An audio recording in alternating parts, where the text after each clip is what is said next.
E dando início neste momento à palestra Energia Eólica, uma visão geral, nós convidamos para compor o nosso palco o palestrante Ronaldo Custódio e para coordenar esta atividade convidamos o engenheiro Marcos Vinícius Santiago da Silva, conselheiro federal.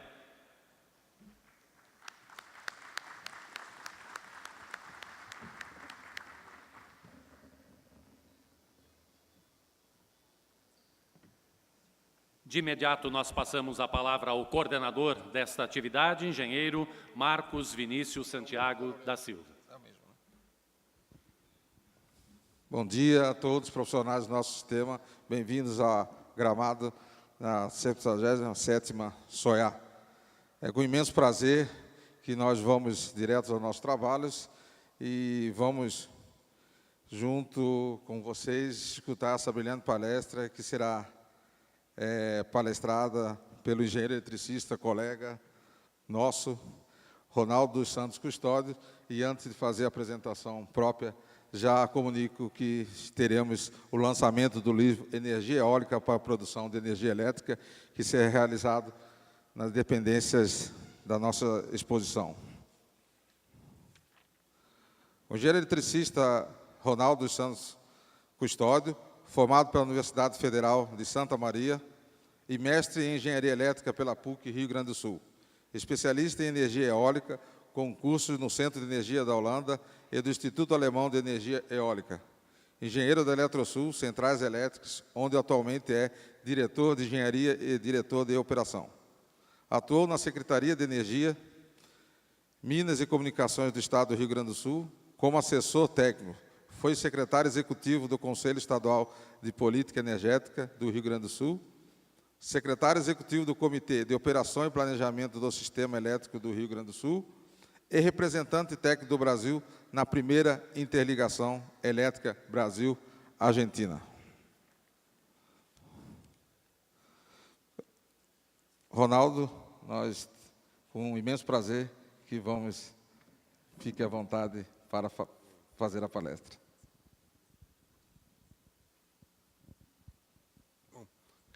Bom dia a todos.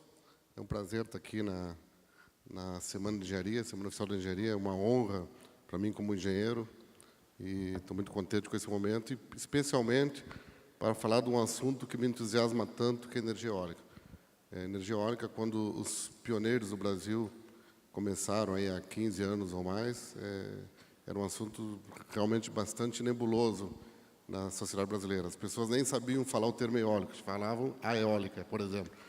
Então, eu tenho muita alegria de, no principal evento da engenharia brasileira, o tema escolhido ser energia eólica para abertura. Isso demonstra duas coisas. Primeiro, que a eólica está se consolidando no Brasil, está ocupando seu espaço na matriz energética e na indústria nacional. E segundo, que tem um futuro promissor pela frente. Eu vou tentar mostrar isso na apresentação. A apresentação vai focar exatamente isso, da onde viemos e para onde estamos indo na energia eólica, no nosso país em especial.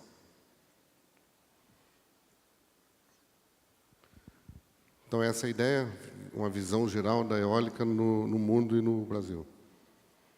Os tópicos que eu elenquei, a gente vai primeiro, os primeiros dois pontos, o primeiro em especial, nós vamos dar uma contextualização do ambiente onde a eólica surgiu forte no mundo, né? A questão da energia no planeta, as questões ambientais associadas, as energias renováveis no Brasil e depois, especificamente, a eólica.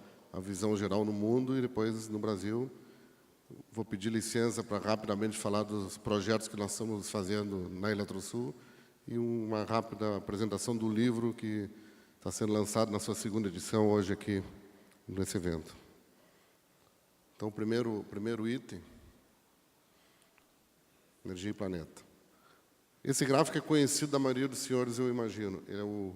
É um gráfico que mostra o consumo de energia no mundo desde o início da Revolução Industrial, lá no século XIX, até a virada do século XX para o XXI.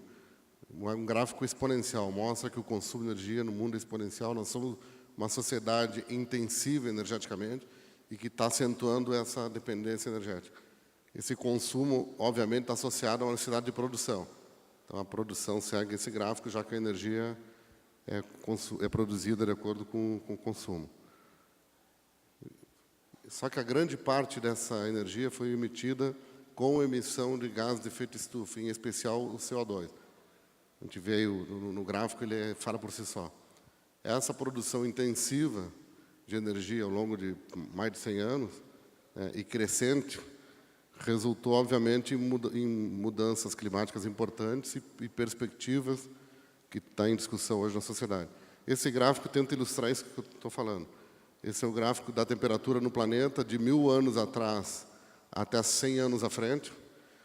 Aquele trecho em vermelho, acho que o meu laser aqui está... O laser aqui não está funcionando.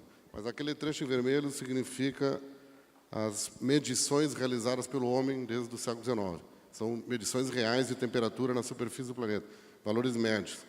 Para a esquerda, o passado, a partir do início do século XX, são estimativas baseadas em pesquisas, basicamente de amostras na Oceania, principalmente, né?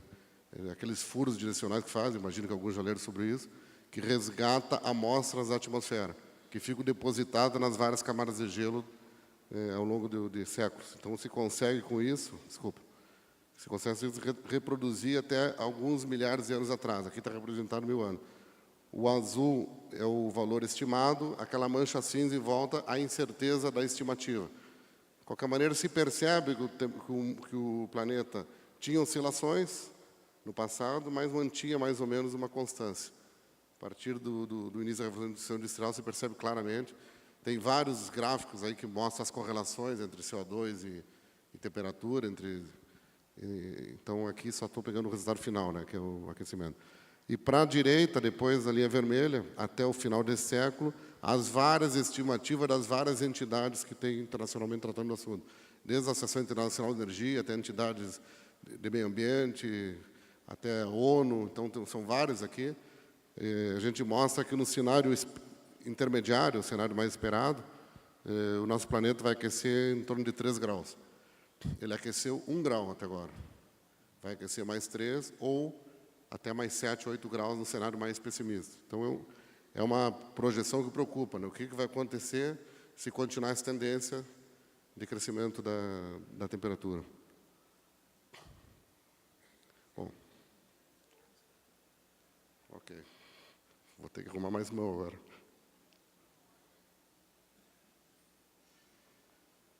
Eu acho que não tem potência essa.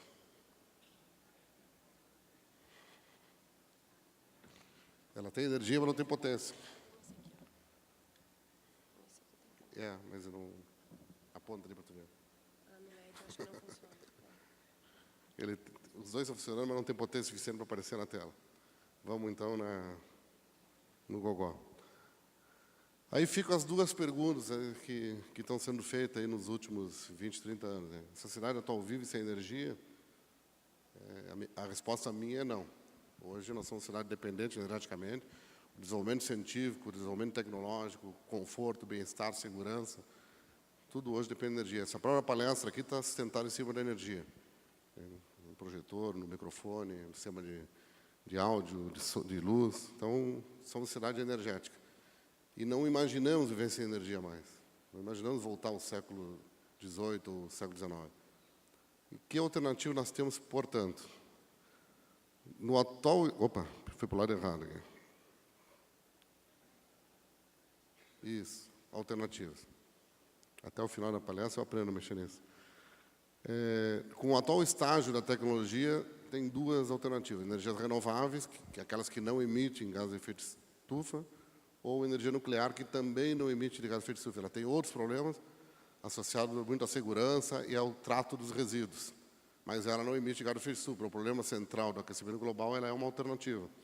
E, obviamente, novas soluções, novas tecnologias. Aí vem um trabalho forte de P&D, das nossas academias especial, nossos centros de pesquisa, para achar novas soluções para o futuro. Por enquanto, com a tecnologia dominada, é isso que nós temos. Energias renováveis e energia nuclear.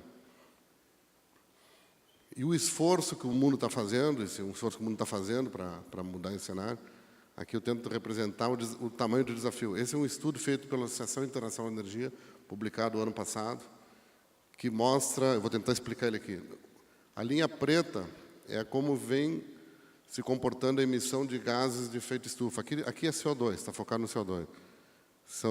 No eixo vertical tem em gigatonelada emitida por ano. Então, ali nós estamos hoje com em torno de 30 gigatoneladas emitida para a atmosfera. E, em consequência, vai aquecendo o planeta.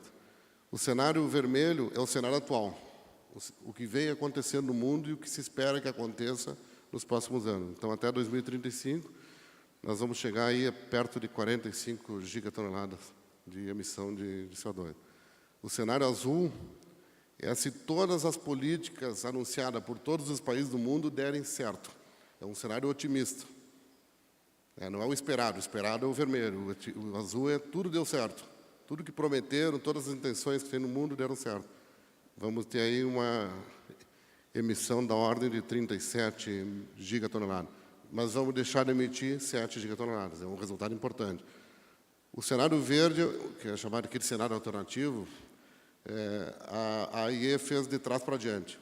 Para nós mantermos o planeta estável em 2 graus centígrados de aquecimento do planeta, que é 1 grau a mais do que tem hoje, o que precisamos fazer?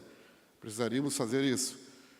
Reduzir fortemente a tendência e chegar ali a algo em torno de 22 gigatoneladas de emissão de CO2.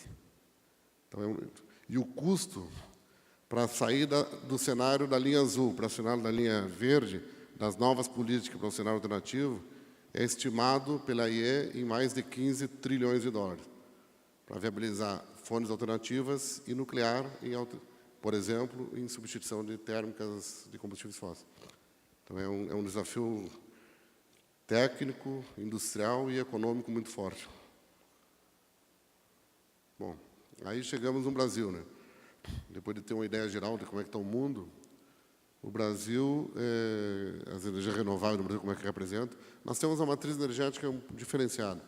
Em torno de 45%, 46% da matriz brasileira é renovável, quanto a média mundial de 9%, quanto a média dos países da OCDE, da Comunidade Econômica, de 7%. Então, nós somos um país renovável, entre aspas, que mesmo sendo um país renovável, nós temos pouco menos de 50% da matriz realmente renovável. Aqui é a matriz completa, não é a geração de energia. Aqui tem petróleo, tem transporte, tem toda a economia brasileira. Se pegar só o setor de energia no Brasil, incluindo o petróleo, o Brasil está em 17º lugar na emissão de CO2. Somos 17 vezes menos poluente que os Estados Unidos, 15 vezes menos que a China. Nós somos um país que emite pouco CO2, mas emitimos. 18º lugar, perdão, errei por 1. Em 2012, no setor de energia elétrica, na oferta de energia elétrica, nós chegamos a 87% de produção com hidrelétrica, né, e 1% com eólica. Então, 88% de renovável. E mais 3% de nuclear. Então, 90% que não emite gases de efeito estufa. Isso que 2012 foi um ano de estiagens forte no Brasil. Tanto que disparou, vocês acompanharam isso certamente, o Brasil despachou muita usina termoelétrica para garantir suprimento, que são as reservas, são as usinas de reserva, chamadas de energia de reserva, que são usadas quando as afluências dos rios estão baixas, os estoques de energia no reservatório estão baixos, a gente precisa garantir suprimento e despacho termoelétrico. Em condição normal, a produção de energia no Brasil está em torno de 93% a 95% de geração renovável. Então, nós somos um país bastante renovável no setor elétrico. E a tendência é manter isso. Essa é a projeção da EP, do Planejamento, Empresa de Pesquisa Energética, que enxerga que até 2021 se mantém. A hidrelétrica, essa parte azul é a hidrelétrica, que mostra que vai continuar sendo a principal fonte nossa. O verde, as outras renováveis, onde inclui a eólica como a principal dela, que está crescendo, a área verde vai ampliando, mas continua sendo menor, obviamente, do que a hidrelétrica. Mas continuamos com a matriz fortemente renovável. Aí um comparativo que mostra aí, mais ou menos, se mantém a ordem de grandeza da hidrelétrica, né, e das demais fontes, sendo que a eólica aumenta um pouco, aumenta de 2,5% para 6,7%, aquela parte roxa ali do gráfico, Então, a eólica aumenta bastante. É a fonte que mais cresce no Brasil hoje. E é também a fonte que mais cresce no mundo. Eu vou abordar isso daqui a pouco. Aí o planejamento mostrando que as outras renováveis é basicamente PCH, biomassa eólica, são indicativos, né, os leilões de energia que definem o resultado final, mas de qualquer maneira é um indicativo importante. E qual a dificuldade que o Brasil sempre enfrentou, né, para introduzir novas fontes renováveis além da hidrelétrica? Essas três grandes dificuldades. A matriz nossa já é renovável, portanto, não tinha no Brasil, hoje tem um pouco mais, mas não se compara com os países europeus, com os Estados Unidos, por exemplo, a pressão que tem em cima da necessidade de limpar sua matriz. O Brasil não tem essa pressão porque tem uma matriz limpa comparável com o mundo. Então, essa pressão não existe. A pressão social não era forte aqui como era nos outros países que criaram, alguns países europeus criaram um subsídio forte para energias renováveis para tentar mudar o perfil da matriz. E aqui no Brasil não tinha essa necessidade. Outra dificuldade para as fontes alternativas é o grande potencial hidrelétrico que nós temos, renovável e de baixo custo. Temos um grande potencial, vou abordar daqui a pouco, que é renovável. Não emite gás de efeito de estufa. E os maiores custos de energia alternativa. Então, um custo maior num país em desenvolvimento, um país que precisa ser competitivo, que tem que controlar, portanto, o custo da sua produção de energia, e tem um potencial barato e renovável, então não é uma dificuldade, obviamente, para o país subsidiar ou trazer custos para a tarifa. Dificuldade. Essas três dificuldades estão presentes. A questão da hidrelétrica no Brasil, hoje nós temos um potencial estimado de 260 gigawatts, 261,5, mas ali o número estimado, exploramos apenas 30% dele. Ali está as médias, região por região, a gente vê que fortemente na região norte tem potencial para ser explorado, mas o fato é que nós temos 70% do potencial ainda a ser explorado. Ou seja, tem muito espaço ainda para fazer hidrelétrica. Claro que com dificuldades ambientais muito grandes em alguns locais, mas o potencial está aí presente. E o custo, exemplo de custo, Giral, Belo Monte e Telespires, 3 grandes usinas licitadas ultimamente com tarifas muito baixas. Telespires, por exemplo, foi a menor tarifa do mundo de implantação de hidrelétrica. Então, fica difícil uma outra fonte competir com esse nível de tarifa. E nessa tarifa está incluído 50% do custo da transmissão. Às vezes o pessoal debate, mas tem que fazer sistema de transmissão até o centro consumidor. Metade está na tarifa da geradora.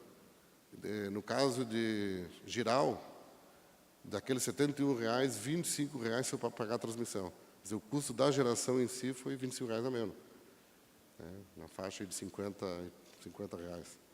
Muito barato mesmo. Aí entramos na eólica, depois desse contexto a nível global e a nível nacional. Primeiro, a energia eólica, ela vem do vento. Nada mais é do que a energia cinética do vento que a gente extrai para transformar em trabalho ou energia. Ela é extraída através de turbinas, nós chamamos de turbinas eólicas, né, que extraem essa energia cinética que passa pelo vento, transforma em energia mecânica, que transforma em energia elétrica, no caso de parques eólicos, para esse fim. Esse é um exemplo de uma usina eólica. Acho que ele está andando sozinho aqui, está nervoso. Esse é um parque eólico, são um conjunto de usinas, que cada uma delas extrai. Então, para quem quer se aprofundar no assunto, obviamente, não fazer um layout de um parque tem que cuidar as interferências da turbina da outra. Aquela mancha azul atrás daquela turbina ilustra o que nós chamamos de esteira, que é uma espécie de sombra que forma, onde a energia do vento disponível é menor porque ela foi parcialmente extraída. Em torno de 40%, 45% da energia cinética do vento foi extraída, é a eficiência, mais ou menos, de uma turbina eólica. E aí sobra, portanto, um vento com 45% a menos de energia atrás. Se colocar outra turbina atrás, ela vai ter uma produção menor. Então, tem que tomar muito cuidado do layout, e como o vento muda de direção, tem que ser muito bem conhecido o comportamento do vento no local para se fazer o melhor layout, o melhor projeto possível para a melhor eficiência possível. Hoje se consegue eficiências na faixa de 94%, 95% no parque eólico, comparado a uma turbina isolada. A interferência de uma turbina da outra reduz em torno de 5% num bom projeto. Um mau projeto, a gente vai perder 10% ou mais da energia possível. Então, é muito importante, os engenheiros que trabalham nessa área tomar muito cuidado nesse momento, de estudar bem o comportamento do vento no local e de fazer um projeto adequado, estudando a interferência das turbinas entre si. Uma foto de um parque eólico. Esse é o Parque Eólico de Osório. Foi feito no Proinf, um parque grande, 150 megawatts. Essas turbinas têm 100 metros de altura e 82 metros de diâmetro. Essas que estão na foto. São gigantes, são turbinas muito grandes. Aí são bem alinhados, porque o vento é bem direcional.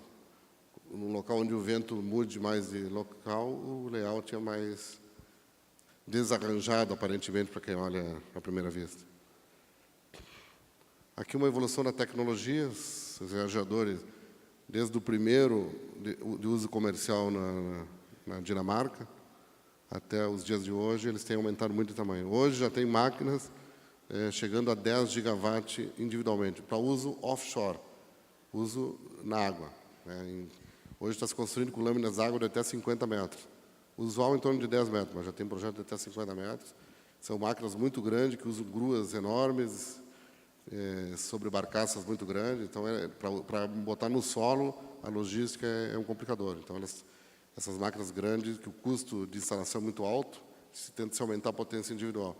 No solo, nós estamos hoje, aqui no Brasil em especial, na faixa de 2 a 3 megawatts, os valores mais competitivos, que exigem guindastes de 600, 700 toneladas, com 150 até 200 metros de alcance. Então, são guindastes realmente muito grandes, que até 10 anos atrás o Brasil tinha até dificuldade de tê-los. Hoje, felizmente, já tem uma logística muito boa. Então, mas essa evolução da tecnologia, cada vez cresce mais. Tem uma espécie de disputa de fabricante de quem faz máquina maior. Como é que está a eólica no mundo? Primeiro, em termos energéticos, ainda é muito pouco significativo. Mesmo países como China, como Alemanha, que tem Estados Unidos, tem uma forte presença de eólica, no contexto da sua matriz energética, ela é pouca. Isso aqui, a gente vê ali que Europa, que é o maior índice, 13,5% de participação na matriz energética. América Latina, 1%. China, 0,6%, e é o maior mercado do mundo. Então, é uma participação grande, mas num mercado muito grande. Então, portanto, tem muito espaço para a eólica crescer a nível mundial. Aqui os crescimentos, ano a ano, desde meados da década de 90. O gráfico de cima mostra os valores acumulados, que já chegam a 280 gigawatts instalados no mundo em final de 2012. E nós vamos chegar a 300 gigawatts logo, logo, é um valor bastante expressivo. E o gráfico de baixo mostra o valor anual. O que é instalado ano a ano, chegamos em 2012 a cerca de 45 gigawatts instalados num único ano. Então, a gente vê que o crescimento é exponencial e a taxa de crescimento é crescente. É uma exponencial mais fraca, mas também. Então, é um mercado que cresce muito e cresce exponencialmente. Essa é a realidade no mundo. Os principais mercados do mundo, a gente vê a China como o principal mercado, Estados Unidos em segundo, e aí os outros países, Índia, Alemanha. Até bem pouco tempo atrás, a Alemanha estava disparada na frente, já está em quarto lugar. Então, vê que está crescendo muito alguns países que investiram muito na eólica como alternativa energética, muito em função da questão ambiental. A China, Estados Unidos, que são matriz energética muito suja, eles estão investindo para tentar melhorar um pouquinho seu perfil. Mas a gente viu que ainda é uma participação percentualmente pequena. São mercados, como eu digo, muito grandes. A China constrói, por ano, um Brasil em usinas. O que nós temos instalado hoje, temos em torno de 110, 115 gigawatts. A China constrói 100 gigawatts por ano. Então, é um Brasil por ano. Aí é lógico que tudo é outra escala. Por continente, a gente percebe aí uma concentração muito forte na Europa, América do Norte, puxado muito pelos Estados Unidos. Os outros locais do mundo, participação pequena, até porque são economias também menores, são matriz energética menos intensiva. Então, isso aí tem um peso disso. Quais as perspectivas de eólica? Aqui vários cenários apresentados de crescimento, todos exponenciais, desde a IE, da Estação Internacional de Energia e outras entidades, consultorias, sempre exponencial. Aqui um estudo da AIE, Associação Internacional de Energia, que mostra também um crescimento até 2030, também exponencial. Em 3 cenários. Aí tem um cenário de referência, que é o roxo, não sei se consegue ler daí, o moderado é o azul, e um otimista é o... Essa cor aí parece um laranja, salmão, sabe que cor é essa? Então, esses são... A gente percebe aí que, em qualquer cenário, o crescimento é exponencial. Esse aqui é custo de energia. À medida que cresce, se imagina que diminua o custo. Então, o gráfico em cima mostra o preço, aquelas linhas lá em cima, e elas mostram uma tendência de crescimento, mas mostram um valor com dificuldade de decrescer, mesmo com o mercado tão crescente. Isso porque a eólica é muito sensível ao preço do aço e do cobre, principalmente do aço. 70% do custo de um aerogerador é aço. E 70% do custo de um parque eólico é o aerogerador. Então, ele é fortemente pautado pelo preço do aço no mercado internacional, que é fortemente pautado pela indústria chinesa. Quando a China demanda muito aço, que tem acontecido nos últimos anos, o preço do aço sobe no mercado internacional, aí tem dificuldade de mesmo com a evolução tecnológica, do preço cair tão fortemente, mas tem caído. Tem caído pela evolução tecnológica. Bom, depois dessa visão geral, vamos ver como é que está no Brasil a eólica. O Brasil tem um potencial grande, esse é o Atlas Eólico, publicado em 2000 pelo CEPEL, que é o Centro de Pesquisa de Energia Elétrica vinculado à Eletrobras. Esse Atlas, eu vou me deter um pouquinho para explicar melhor, que esse valor está bem divulgado aí no setor elétrico, 143 gigawatts a 50 metros de altura. Essa foi a única informação que o Atlas trouxe. Foi um Atlas feito só com medições de satélite, foram valores muito incipientes, ele é muito conservador, ele considerou apenas ventos acima de 7 metros por segundo a 50 metros de altura, que era a tecnologia da época. Hoje as turbinas estão a 100 metros de altura, até mais. Como o vento varia exponencialmente com a altura, ele segue uma curva exponencial, e a potência do vento com o cubo da velocidade do vento, a velocidade aumenta acompanhando uma exponencial, e a potência associada à velocidade do vento na terceira potência. Então, é muito sensível à altura. E se imagina hoje que o potencial brasileiro seja maior de 300 gigawatts. O CEPEL está atualizando esse ATRA junto com o INPE, deve publicar aí até o ano que vem, e se imagina que seja daí para mais. Porque só o Rio Grande do Sul, não foi falado no meu currículo, mas eu coordenei o Atlas Eólico Gaúcho, que foi feito com um pouco mais de precisão. A 100 metros, nós encontramos 115 gigawatts. Só o Atlas Gaúcho, quer dizer, muito parecido com esse. Com conservadorismo. Eu imagino que se nós atualizássemos hoje, esse Atlas Gaúcho foi feito também há 10 anos, ele vai chegar em torno de 150 gigawatts a 100 metros de altura. Portanto, o brasileiro vai ser, talvez, perto de 1.000 gigawatts a 100 metros de altura. Então, vai ser um potencial bastante expressivo, dos maiores do mundo. Nós temos ventos de dar inveja a qualquer país do mundo. Isso é um recurso. A natureza foi amiga do Brasil, né? Ela trouxe potencial hídrico grande, nós somos um dos maiores potenciais do mundo, potencial eólico grande, dos maiores potenciais, fora as outras fontes. Agora, o pré-sal, o próprio carvão, né? Apesar de ser combustível fóssil, a maior reserva do hemisfério sul está no Brasil. Em termos energéticos, o carvão tem uma dimensão comparável, as reservas de carvão nossas comparáveis ao pré-sal. Não em valores econômicos, o petróleo tem muito valor econômico, mas em termos energéticos é comparável ao pré-sal. Então, o Brasil é muito rico em alternativas energéticas, mesmo nas fósseis. Bom, voltando para a eólica, potencial enorme. Qual a dificuldade inicial que a eólica teve? Aquela mesma que eu abordei para todas as fontes alternativas. Matriz inicial renovável, grande pressão de baixo custo e um custo da eólica alto, né, que era uma realidade mundial, que eu vou mostrar para vocês que o Brasil ajudou a mudar essa realidade mundial. Portanto, havia necessidade de um plano de incentivo. Até uns anos atrás, todos os países do mundo trabalhavam com algum tipo de incentivo para a eólica. Ou subvenção direta na tarifa, ou incentivo fiscal, um dos dois. Na Holanda, por exemplo, tinham impostos maiores para as fontes não renováveis, pagavam mais tributo para tentar tornar a fonte renovável competitiva. Renovável para eles era eólica. Eles não têm, basicamente, potencial hídrico. Outros países, como a Alemanha, subsídio. Compra garantida, tarifa garantida, portanto, o consumidor de energia é que pagava subsídio pela tarifa, pagava a conta de luz. E tem países que era subvenção do contribuinte. O Estado dava uma subvenção para diminuir o valor da tarifa, para não ir para a tarifa.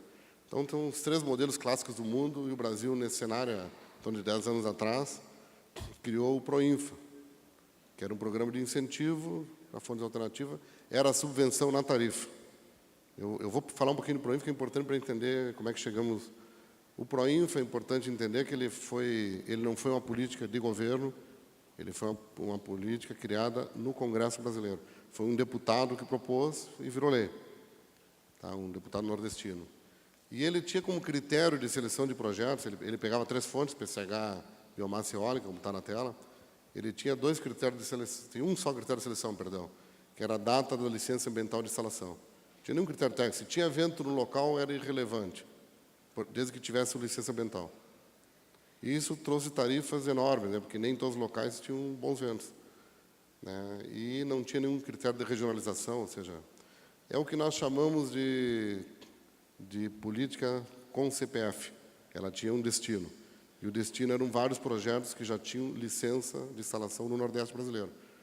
Então, o projeto foi feito para beneficiar alguns estados, 2 estados em especial. Essa era a realidade em 2002, né, no final de 2002. Quando o governo Lula assumiu, a Dilma, secretária de Energia, eu fui assessorá-la nos primeiros meses para ajudar a estruturar o Proinfa. A gente tentou mudar o Proinfa. Então, o governo federal mandou uma proposta de lei para o Congresso, tentando criar um critério técnico de seleção, perdeu no voto. O Congresso rejeitou, manteve-se o critério de LI, mas se conseguiu pelo menos um outro avanço, que era um critério de regionalização, um limite por estado, para poder dar oportunidade de várias regiões do país terem acesso, né? Porque, obviamente, o critério de regionalização teve apoio político dos governadores, por isso que ele se viabilizou, o outro não. O resultado disso é que o Proinfa, hoje, esse é o valor atualizado dos projetos do Proinfa, as tarifas estão na faixa de R$300 o megawatt-hora, valores bastante altos. Ele tem tarifas diferenciadas que, como alguns projetos de fator de capacidade era muito ruim, para um projeto ser viabilizado tinha que dar uma tarifa maior, quer dizer, na contramão da modicidade tarifária, né? Em vez de pegar um projeto bom que dá uma tarifa mais baixa, tu pega um projeto ruim e tem que dar tarifa para viabilizar o projeto. A lei dizia que tinha que viabilizar, então tinha que dar tarifa. Então, chegamos a várias tarifas diferenciadas projeto a projeto, variando de acordo com o fator de capacidade. Aí, o que se viabilizou de Proinfa, né? Se viabilizou alguns projetos, a biomassa, por exemplo, não conseguiu estruturar todos os projetos. A eólica teve um aumento para 1.600 megawatts, não conseguiu. Teve projeto que não ficou de pé, não conseguiu financiamento do BNDES, porque não conseguiu comprovar tecnicamente como atendia. Então, por causa de algumas dificuldades técnicas e econômicas de alguns projetos, não conseguiu ficar todos de pé. Mas foi um sucesso o Proinfa, mesmo assim, porque ele introduziu a indústria no país. Ele introduziu a fonte. Então, com todas essas dificuldades que eu estou falando, ele teve um papel muito importante, né? E havia, bom, isso que eu comentei, não havia critério técnico. Então, chegamos na situação pós-Proinfa. O Proinfa ele teve um efeito positivo, que é introduzir, um efeito negativo, que é postergar uma política. Porque enquanto não encerrou o Proinfa, o governo brasileiro não podia lançar uma política para fontes alternativas. Foi, inclusive, cobrado, às vezes, publicamente disso, mas não podia. Teve que encerrar o Proinfa. Mas, na situação pós-Proinfa, a gente chegou com essa experiência do Proinfa, conhecendo melhor a fonte, conhecendo seus custos. Tínhamos já experiência de leilões públicos na geração e na transmissão. Todos os projetos de hidrelétrica no Brasil são concedidos via licitação por a menor tarifa. Todos os projetos de transmissão são concedidos por licitação por menor tarifa, sempre buscando a modicidade tarifária e a disputa dentro do mercado. Então, essa experiência, havia já uma consolidação do modelo elétrico brasileiro, permitia, obviamente, condições para uma política permanente, é o que houve. A política permanente no Brasil são leilões de energia eólica, bem aderente ao resto do setor. Ela tem uma política permanente, aderente ao modelo do setor que é por leilão pela menor tarifa, como eu falei. Tem uma compra garantida por 20 anos, com esse contrato de compra por 20 anos, tu vai num banco financiador, geralmente o BNDES, e financia, tu tem alavancagem para o projeto. Então, tem uma estrutura bem fechada no país. Isso trouxe competição, que trouxe redução de custo. O mercado eólico no mundo não tinha quase competição. Como era tudo com subsídio, né, existia muito pouca competição no mercado mundial. E o Brasil, com a ideia de leilões, acabou trazendo uma forte competição no Brasil, que se refletiu nos preços. Aí a gente vê o resultado do leilão, o Brasil já viabilizou 8.500 megawatts, que é bastante para o mercado eólico. No último leilão, agora de agosto, o último, foram 1.500 megawatts, que é suficiente para manter em torno de 10 indústrias, de 50 a 100 megawatts ano mantém uma indústria. Então, hoje nós temos um mercado que consegue manter em torno de 10 fábricas no Brasil, e elas estão se instalando, já tem várias instaladas. E o resultado do preço vem caindo, né? Mesmo o primeiro leilão já trouxe uma tarifa baixa, isso é tudo valor atualizado, né? De R$ 148,00 e veio para o último leilão R$ 110,00, um pouco maior que o anterior, porque o dólar está alto, encareceu equipamentos, e as condições de financiamento do BNDES também mudaram, porque o BNDES está exigindo um índice de nacionalização muito maior, o que está correto, só que ele trouxe como efeito imediato este ano um pequeno aumento do preço da energia, porque as fábricas têm que se adaptar à produção local. O Brasil tinha muita... A eólica é uma integradora. Tu compra de vários fornecedores, parecido com a indústria automobilística, e integra, monta o aerogerador. E estava acontecendo muito que no Brasil estava se montando apenas galpões de montagem. Trazia as peças do exterior, montava e vendia como produto nacional. O BNDES, dando conta disso, criou um critério onde ele audita os fornecedores. Ele pega nota fiscal por nota fiscal, inclusive do fornecedor, para ver o real conteúdo nacional. E isso caiu fortemente o índice de nacionalização verificado, que trouxe consequências do preço, obviamente, porque o BNDES só financia produto nacional. Então, mas eu diria que é um custo bom para o país, que força uma real industrialização do país. Hoje, fábrica genuinamente nacional nós não temos. Tem a WEG com protótipo sendo lançado, talvez daqui a 1 ano a 2 anos a WEG tenha um produto, a WEG ali de Santa Catarina. Tem a Voben, que é um fabricante alemão que está no Brasil há mais de 15 anos, atendendo o mercado mundial, mas tem um índice de nacionalização interessante. A IMPS Argentina está com um índice de nacionalização interessante, também com a fábrica no Recife. O resto é galpão de montagem. Então, a Alstom acabou de inaugurar uma fábrica em Canoas que promete uma nacionalização forte, e a expectativa que tem que a Alstom venha. Então, o mercado da indústria está caminhando para a nacionalização real. Isso é bom. Essa mudança do BNDES, eu acho que favorece a indústria brasileira. Então, a nova realidade eólica no Brasil, após esse período, vou ter que acelerar porque o tempo está... É que hoje nós já somos o 19º mercado do mundo. Nós não aparecíamos no mapa da eólica há 5, 6 anos atrás, e hoje já somos o 15º, e em crescimento, porque nós temos vários projetos em implantação que vão se implantar nos próximos anos. Então, nós rapidamente chegaremos entre os 10 maiores mercados do mundo, o que era inimaginável há poucos anos.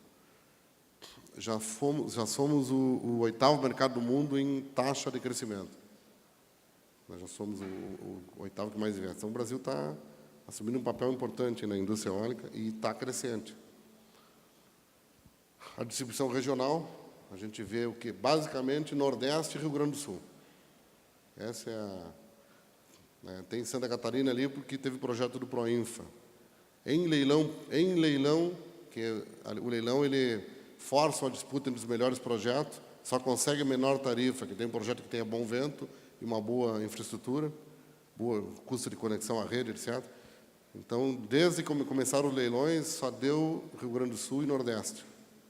O que aparece ali, Rio de Janeiro, Santa Catarina, Paraná, são projetos do Proinfa, que era subvenção, né, e o critério era apenas data da licença de instalação. Então, tem projetos muito ruins projetos não competitivos nos leilões. Se um projeto estivesse na Europa, eram bons projetos. Quando eu digo ruins, é comparado com o padrão brasileiro. Na Alemanha, se faz eólica com 6 metros por segundo de velocidade média. No Brasil, o projeto que não tiver mais de 7 metros por segundo não tem a menor chance no leilão. Primeiro, se tiver mais de 7 metros por segundo, tem chance de estruturar um projeto competitivo. Geralmente, são em torno de 8 metros por segundo os projetos que ganham o leilão. né, comparado com 6 da Europa, lembrando que a potência varia com o cubo da velocidade do vento. Então, essa mudança de 6 para 8 ela é exponencial, em termos de resultado econômico, né, porque a energia, o faturamento do projeto depende da energia, que varia com o cubo da velocidade do vento. Então, é muito forte. Mas, voltando ao nosso gráfico, mostra isso, né? O Rio Grande do Sul tem um bom potencial eólico, o litoral, extremo sul, e o Nordeste um potencial maior, porque é uma região maior. O continente tem 2 grandes minas de vento, se é que dá para falar assim. O Nordeste brasileiro e o cone sul do continente, que o Rio Grande do Sul está pegando o norte dessa mina, né? Se pegar o Uruguai, vai até a Patagônia, tem uma grande mina com ventos muito bons, melhores, comparáveis aos melhores do mundo, e o Nordeste brasileiro. Então, o Brasil tem uma dessas minas inteiramente dentro do Brasil e a outra está pegando um pedaço dela. Então, nós que estamos no Rio Grande do Sul, é interessante, porque o Rio Grande do Sul tem um perfil industrial muito interessante e tem mercado. Hoje, as indústrias de eólica estão se concentrando no Nordeste, que é o mercado maior. Hoje, em torno de 15% do mercado brasileiro é Rio Grande do Sul, em termos de 85% é Nordeste. Essa é a relação. 15% a 20% do Rio Grande do Sul. O resto é Nordeste. Então, o maior número de indústrias está no Nordeste, o que diminui a competitividade dos projetos do Sul, porque tem que transportar, né? São equipamentos grandes, com logística especial. Então, uma turbina eólica no Rio Grande do Sul custa 10% mais cara que uma turbina eólica na Bahia, por exemplo. 10%, por causa da logística de transporte. Isso, mesmo assim, o Rio Grande do Sul está conseguindo ter uma presença interessante nos leilões. A hora que nós tivermos indústrias locais, então a gente saúda muito a Alstom, que acabou de inaugurar uma fábrica, tem outras anunciando. A hora que o Rio Grande do Sul tiver uma indústria forte, vai ficar mais competitivo. E aí, mas de qualquer maneira, o Nordeste vai ser sempre o principal mercado brasileiro, até pela dimensão. E esse gráfico muito interessante mostra a nova realidade eólica no Brasil. Essa pressão de redução de tarifa feita pelos leilões, que não aconteceu só na eólica. Há 10 anos atrás, por exemplo, nós comprávamos um transformador de potência de 230 ou 500 kV, né, por pouco mais da metade do preço que a gente compra hoje. Aliás, quase o dobro do preço que a gente compra hoje. 10 anos depois, o transformador está mais barato que 10 anos atrás, apesar da inflação. Isso é competição, né? A competição força toda a cadeia. Para tu ganhar um projeto, tu tem que comprar bem. E o fornecedor, para vender para quem ganhou o projeto, tem que ter um preço competitivo. Então, a cadeia toda vai se ajustando e o mercado vai ficando... Quem ganha com isso, obviamente, é o consumidor, que tem uma tarifa mais baixa. E na eólica aconteceu isso. E a gente vê... Aqui eu estou comparando aquele gráfico verde, é o último leilão de eólica do mês passado, de agosto, onde foram comprados 1.500 megawatts. Preço médio do leilão, R$110, pouco mais de R$110. 110,40, coisa assim. Eu devia ter botado os valores ali, mas... Bom, os outros gráficos mostram os preços das últimas hidrelétricas licitadas no Brasil. A primeira, ali que está em ordem cronológica, a primeira, que é a Sinop, foi licitada em agosto do mês passado. Então, é uma referência de custo muito parecida com o leilão de eólica. Um foi numa semana, outro foi na outra. Um foi dia 23, outro foi dia 29. A gente já vê um preço muito parecido com o eólica, né? Sinop, no Mato Grosso. As outras são leilões de 2010 e 2009, com um valor atualizado pelo IPCA, para tentar colocar na mesma base. A gente vê que os projetos mais estruturantes, como o Telespires, como o Belo Monte, que tem uma escala muito grande, tem um preço muito baixo. Mas os projetos de médio porte, principalmente os projetos aqui na região sul, que tem um custo social grande, um custo indenizatório, um custo fundiário muito grande, eles acabam sendo comparáveis com a eólica. Ali está mostrando Garibaldi, por exemplo, que é em Santa Catarina, o segundo, é uma usina que teve um custo, inclusive, maior que a média da eólica. Estou falando de média da eólica, tem um projeto de eólica, obviamente, mais barato e mais alto. Mas o que mostra esse gráfico de forma interessante é que a eólica virou uma fonte competitiva, mesmo no Brasil. Lembra aquela dificuldade inicial do preço da hidrelétrica? Mesmo no Brasil, a eólica virou competitiva. É claro que ali nós temos ainda algumas subvenções que a eólica tem, né?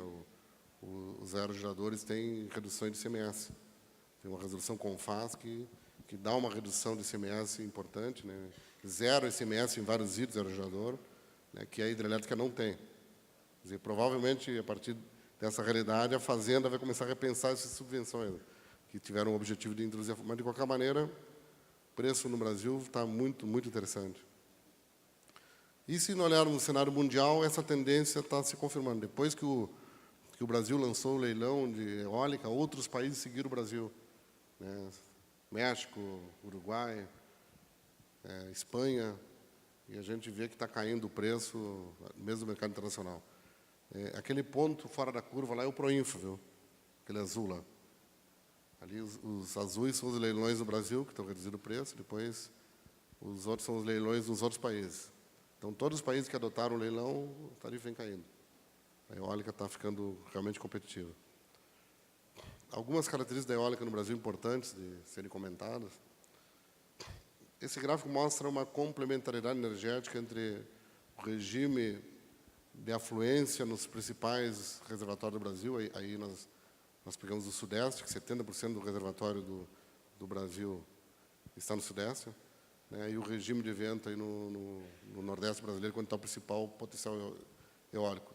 Tive uma complementaridade, né? Quando chove, quando cai a afluência do reservatório, aumenta o vento, e vice-versa. Esse é um detalhe interessante, porque pode ajudar a firmar a energia dos reservatórios.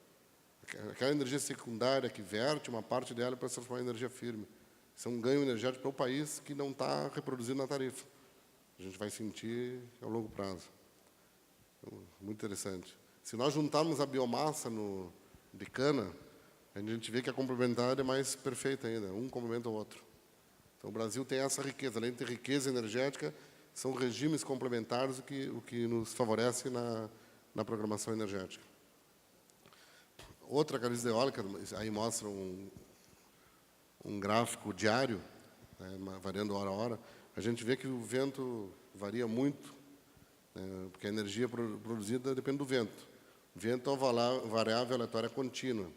Ela tem dias, inclusive, que não tem vento, portanto, não tem energia. E tem rampeamentos muito grandes. Se pegar aquele ponto central ali, a gente vê uma rampa de 400 megawatts em 15 minutos. Isso aqui é no norte da Alemanha. Peguei no norte da Alemanha porque tem um potencial. Aqui, ó. Imagina operar um sistema elétrico com esse rampeamento de energia. De uma hora para outra tem uma mudança climática, o vento entra forte, as turbinas eólicas todas simultaneamente começam a produzir a plena carga, estavam às vezes paradas.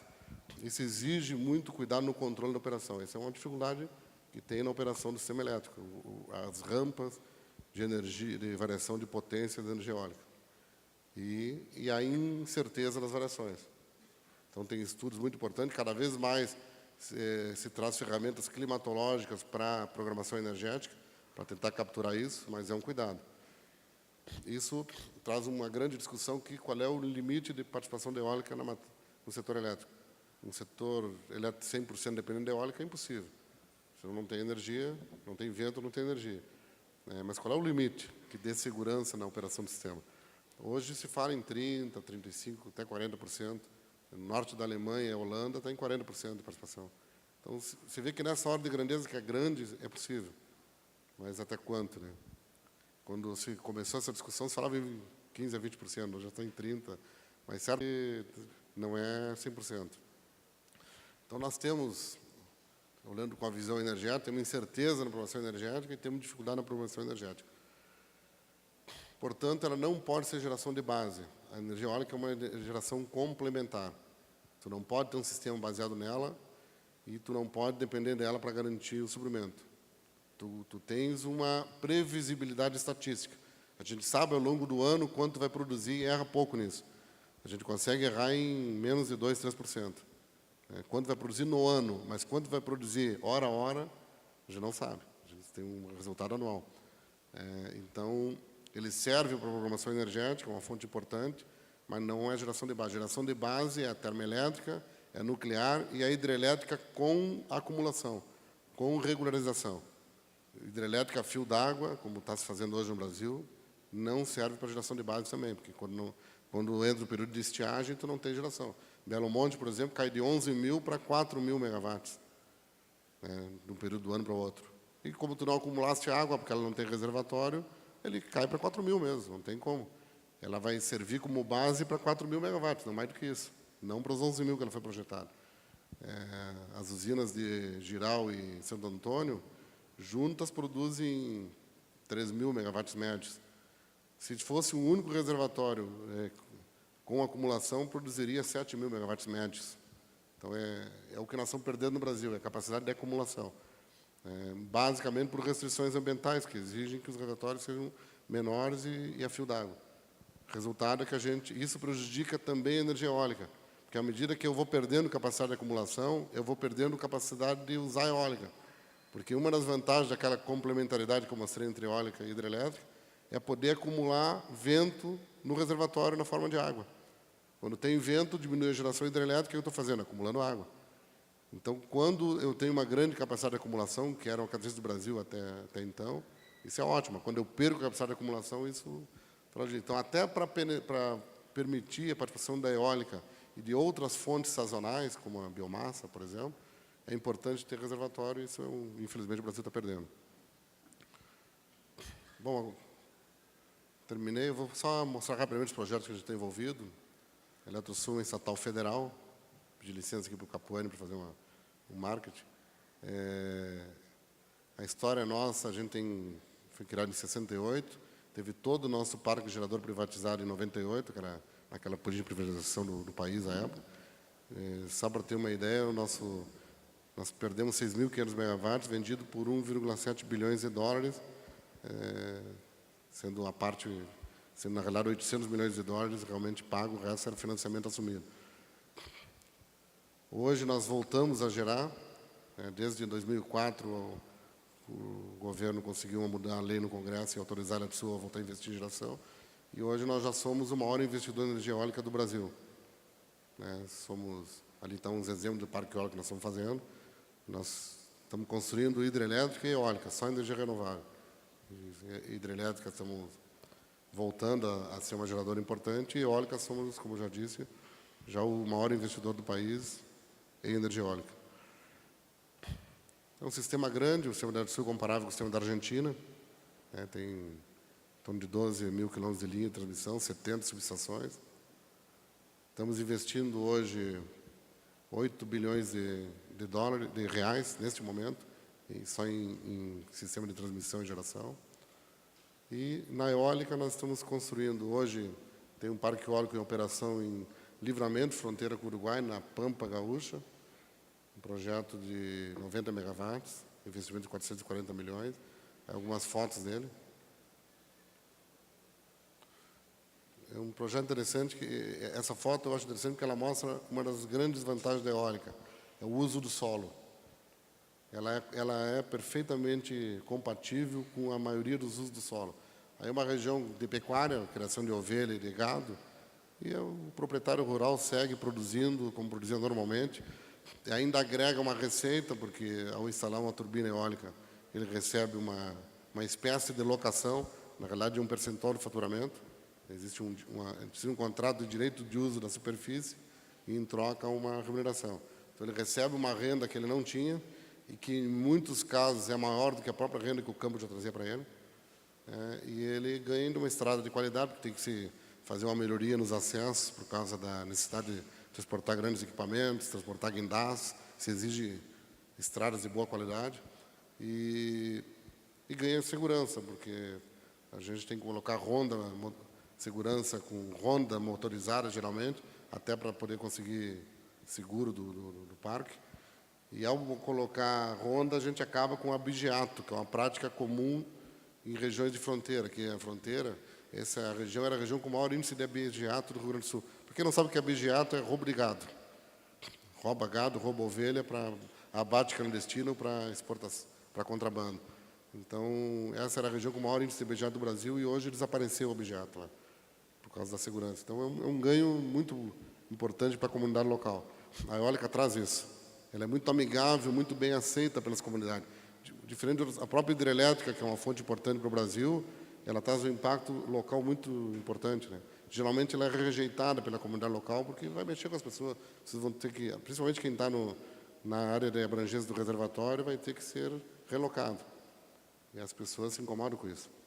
Então, esse é, sem dúvida, um atrativo muito importante da eólica, a aceitabilidade da comunidade local.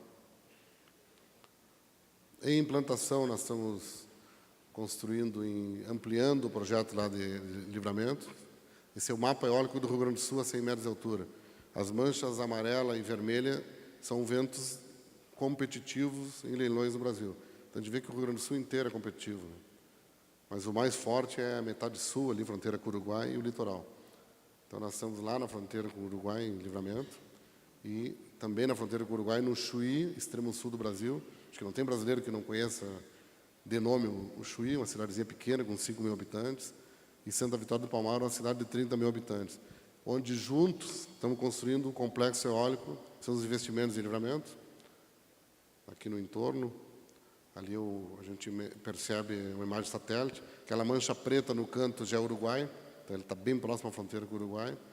Aquela linha choreada em preto do meio, o parque eólico em operação, aquelas poligonais em branco são as ampliações. Aqueles pontos amarelos são a posição dos aerogeradores. Então, está ampliando.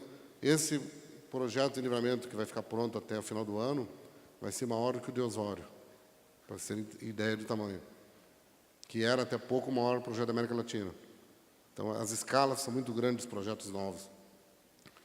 Estamos falando aí de 720 milhões de reais investidos numa cidade, no município de 80 mil habitantes. Chuí são 144 megawatts, Santa Vitória 258 megawatts. O conjunto, Santa Vitória e Chuí, ali mostra, ali ao sul, naquela área cinza, é o Uruguai, amarelo é o Parque Eólico do Chuí, e em branco de Santa Vitória do Palmar, chamado Jeribatu, fica ao lado da sede dos municípios. Se prestar atenção, debaixo da seta vermelha, lá de Jeribatu, tem a mancha do perímetro urbano. Os dois juntos, que estão distantes aí menos de 20 quilômetros um do outro, dá para tratar como um conjunto único, somam 402 megawatts.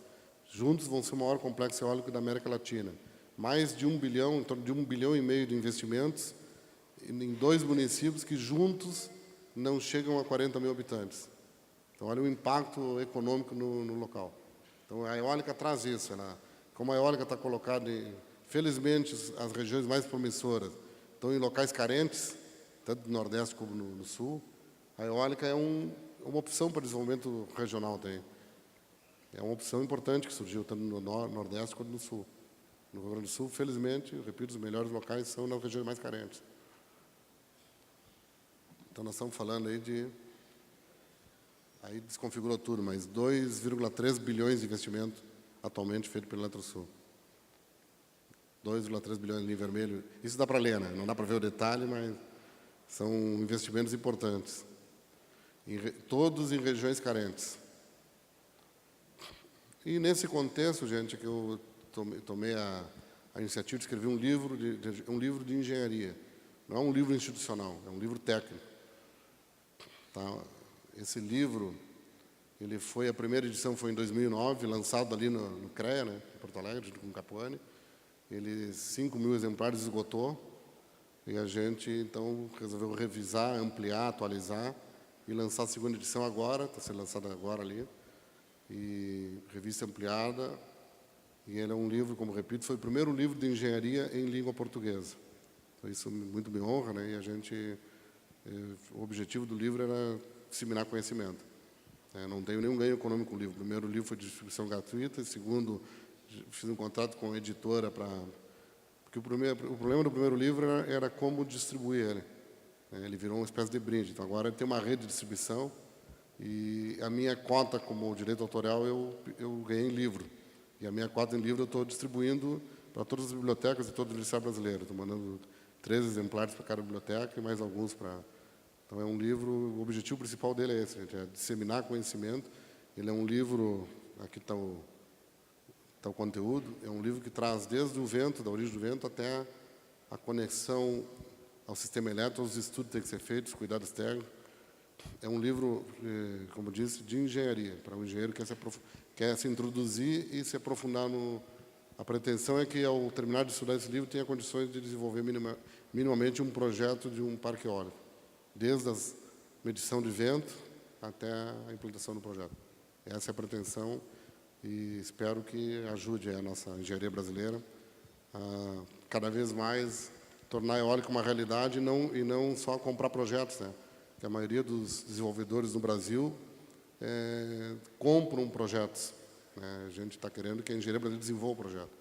E hoje tem algumas empresas que já estão desenvolvendo projetos, isso nos alegra muito.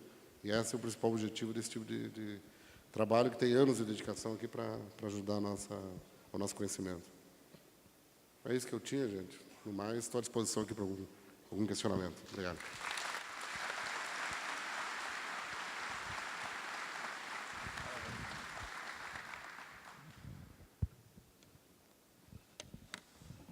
Primeiramente, queria agradecer a brilhante palestra do engenheiro eletricista Ronaldo dos Santos Custódio, e vamos dar encaminhamento dos nossos trabalhos aqui, que nós vamos, pelo tempo que nós temos aqui, nós vamos fazer 3 perguntas que foram pela própria plateia nossa, que é com grande alegria que a gente vê o nosso palco aqui, e posteriormente a gente repassar as perguntas que não possam ser respondidas aqui no momento, que posteriormente tenho certeza que o engenheiro Ronaldo, com os dados que foram colocados, ele irá responder posteriormente.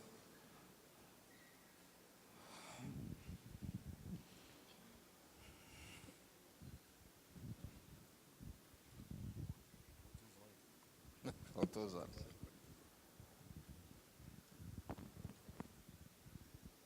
Engenheiro Ronaldo, existe alguma participação do Brasil no desenvolvimento de novas tecnologias de aerogeradores?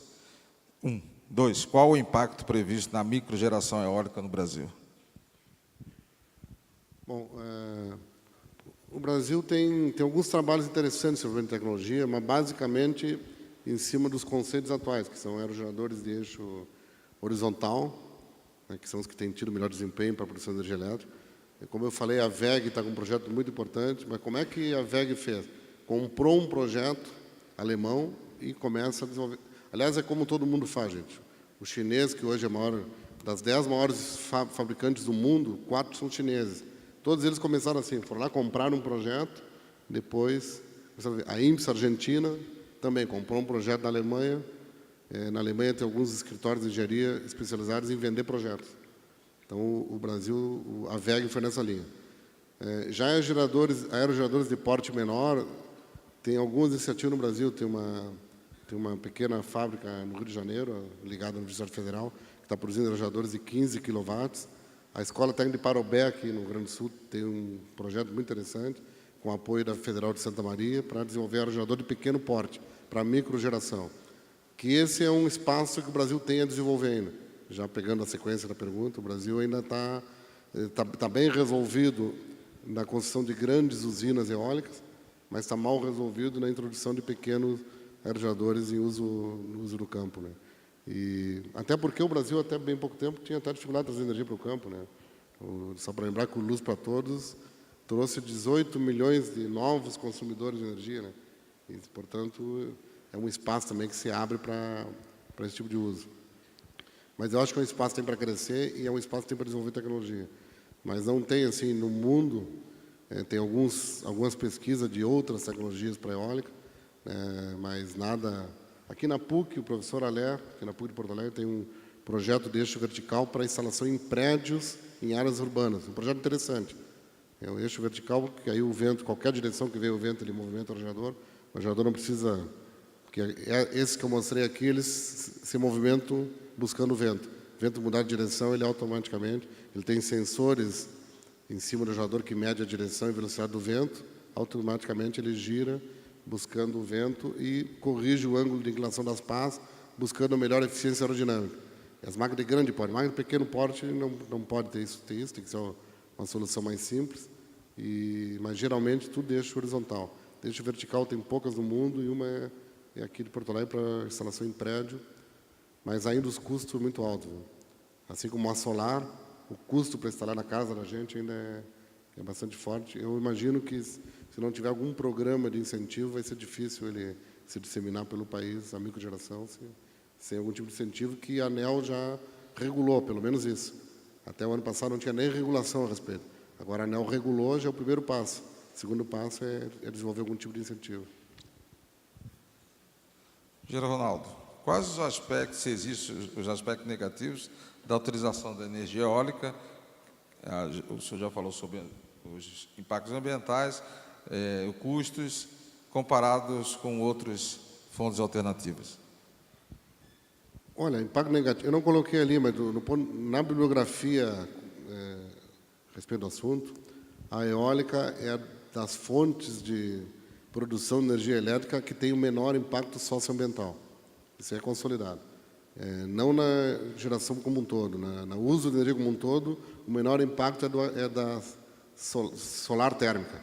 É o uso do sol para aquecimento da água nas residências, nos hotéis. Esse é o menor impacto ambiental que tem. O segundo é da eólica. Então, é a fonte com menor impacto socioambiental. Não é a fonte com menor emissão de CO2. A menor com emissão de CO2 é a hidrelétrica. Quando digo emissão de CO2, é pegando toda a cadeia, da indústria até o uso.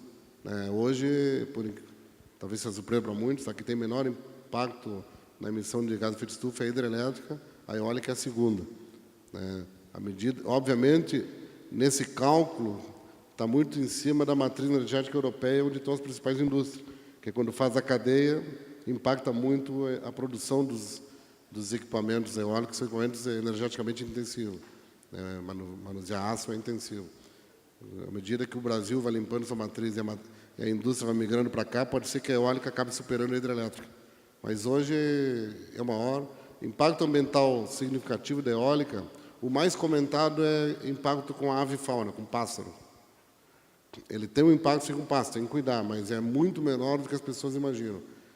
Não tem nenhum impacto com ave migratória, por exemplo, por uma questão simples. A ave migratória voa a grandes altitudes, onde o escoamento é laminar, onde não há turbulência. Então, a ave vai, às vezes até perto de 1.000 metros de altura, buscando despender menos energia no seu esforço de viagem. Eles viajam milhares de quilômetros. Então, procura escoamento laminar, onde a turbulência exige que ela consuma energia. E a turbina eólica está a 100, 150 metros de altura. Então, é perfeitamente compatível, não há nenhuma interferência. É muito lenda isso. O cuidado que se toma é nos pontos de pouso das aves migratórias, que tem locais onde elas pousam para descansar, para se alimentar, para se recuperar, para dar mais um percurso, né? E esses espaços são muito bem conhecidos no Brasil. Aqui no litoral sul, por exemplo, tem a Lagoa do Peixe, que é um local bem conhecido. Então, nesses locais e no entorno deles tem que tomar cuidado, que é onde as aves baixam. Mas tem enormes registros na biografia sobre bandos inteiros de aves passando por parques eólicos sem colidir. Elas conseguem desviar. Existe registro de colisão, não se tem certeza até onde era a ave que estava com algum tipo de problema ou era de fato o impacto. O que tem registrado mais fortemente é impacto com morcegos, inclusive aqui em Osório. E aí tem uma pesquisa muito grande que o morcego ele navega por sonar. De alguma forma, algum tipo de ruído que está interferindo no sonar. Então, isso é um trabalho de pesquisa. A hora que se identificar a causa, a engenharia consegue mudar a frequência de ruído de alguma forma, colocar algum defletor na pá, alguma coisa que mude a frequência de ruído para não interferir no sonar natural do morcego. Mas hoje a grande discussão hoje é o morcego. Outro impacto que tem que tomar cuidado é com a ave de rapina, porque a ave territorial, né, o impacto da eólica na ave territorial, que geralmente são aves de rapina. Porque elas são aves que têm um território bem definido, caçam naquele território, e quando tu coloca um parque eólico, ela tende a mudar o hábito dela. Não que ela vá morrer, que ela vai se chocar com um aerogerador, mas ela muda o hábito dela, ela procura outra região. Então, esse é um dos impactos que o pessoal da biologia tem estudado muito, né? Mas são basicamente os impactos mais importantes e o impacto visual. O mais representativo impacto é o visual, que muitos acham bonito, mas tem quem acha feio. Ele muda a paisagem. Então, é um impacto visual importante. E um cuidado que o projetista tem que tomar é com a sombra das pás. A sombra das pás, vou imaginar alguém que mora no campo e na sua varanda ele toma seu chimarrão aqui no sul, ou senta dentro da sua rede, tem uma sombra intermitente passando numa frequência bem conhecida. O cara vai se estressando com aquela sombra. Então, mas isso é muito fácil de resolver no Brasil, que são áreas de baixa densidade populacional, O azimuth do Brasil é um azimuth favorável. Na Europa isso é um problema, que a sombra vai bem mais longe. É um problema fácil de resolver, mas que o projetista tem que tomar cuidado, para não conseguir depois uma animosidade de um morador que se estressa com a sombra do gerador, bem na hora que ele vai lá tomar seu chimarrão, no final da tarde, tá pá. Então, são cuidados simples, mas é um impacto que, se não cuidado, às vezes causa um desconforto grande e uma reação grande de quem mora no local. Ronaldo, várias perguntas foram nesses aspectos ambientais, né, inclusive foi salientado por você, e tem várias também que falam sobre o gargalo da produção de energia elétrica, que são as linhas de transmissões. Se existe esse gargalo e se existe uma produção às usinas, existe esse gargalo de transmitir do parque eólico para os centros consumidores. De maneira geral, o Brasil está muito bem suprido de sistema de transmissão. Viu? O Brasil não tem nenhum gargalo assim representativo. O que existe, alguns casos localizados basicamente no Nordeste, de parques eólicos que ficaram prontos antes do sistema de transmissão projetado. É isso que está muito falando na mídia. Isso porque o Brasil cometeu um erro por não conhecer a tecnologia, né? Ele criou um conceito que, quando nós iniciamos a eólica, nós tínhamos no Sul, que tinha uma infraestrutura de transmissão razoável, e tínhamos o Nordeste, que não tinha uma boa infraestrutura de transmissão. Para reduzir esse custo da transmissão, foi criado um conceito chamado ICG, Instalação Compartilhada de Geração, onde, depois da licitação dos parques eólicos, não importava se tivesse ou não conexão, depois de licitado, era feito um projeto, um planejamento de um sistema de transmissão para escoar aquela energia e era licitado o sistema de transmissão. O problema é que o tempo de implantação do sistema de transmissão é maior do que no parque eólico. O parque eólico tu implanta em 2 anos no máximo, é muito rápido. A linha de transmissão tu leva 1 ano e meio só para licenciar ambientalmente ela. E nós temos o tempo de planejamento, leva em torno de 6 meses, o tempo de licitação, mais 4 a 6 meses, isso aí foi 1 ano. Depois, 1 ano e meio para licitar o projeto de transmissão, 2 anos e meio, para recém começar a obra. E a obra é uma obra comparável, estamos de 2 anos de obra, um projeto de transmissão, então leva 4 anos e meio, 5 anos para ter um sistema de transmissão implantado. Até lá o parque eólico já está pronto e gerando em vazio. Então gerou um mal-estar. A partir desse último leilão, agora o governo mudou, agora só participa de leilão quem tem a conexão resolvida, e a EP está planejando soluções estruturantes de transmissão para licitar antes do parque eólico. Isso traz um custo maior para a sociedade, né? Porque tu vai criar uma infraestrutura para depois escoar. Mas é a maneira de evitar o que está acontecendo, de parques eólicos ficarem prontos e não ter... Isso talvez aconteça até no Rio Grande do Sul, viu? A gente está com o parque eólico de São Vitor da Vitória ficando pronto em meados do ano que vem, e a linha de transmissão que já foi licitada, que vai chegar lá, a FEPAM ainda não deu a licença ambiental. Então, o parque eólico está em obra, a linha não iniciou a obra. Então, é uma disputa agora, uma corrida contra o tempo, para tentar recuperar o cronograma da linha, para não acontecer o que aconteceu no Nordeste, senão vai repetir-se aqui no Sul, mas é um problema conceitual, né, que eu acho que vai se resolver à medida que a gente conhece melhor como é que funciona a eólica. Engenheiro Ronaldo, a gente tem que agradecer essa brilhante palestra e os profissionais do Sistema Confea-CREA. Agradece a organização da 70ª SOIA, através do CREA Rio Grande do Sul, só tem a agradecer, e aproveito que irei repassar todas as perguntas excedentes para o engenheiro, para que possa posteriormente ser respondido, e convido para que possa também o lançamento da 2ª edição revista e ampliada que acontecerá no nosso Parque Exposição. Tá. Ronaldo, quero entregar uma pequena lembrança dessa brilhante palestra na nossa SOIA.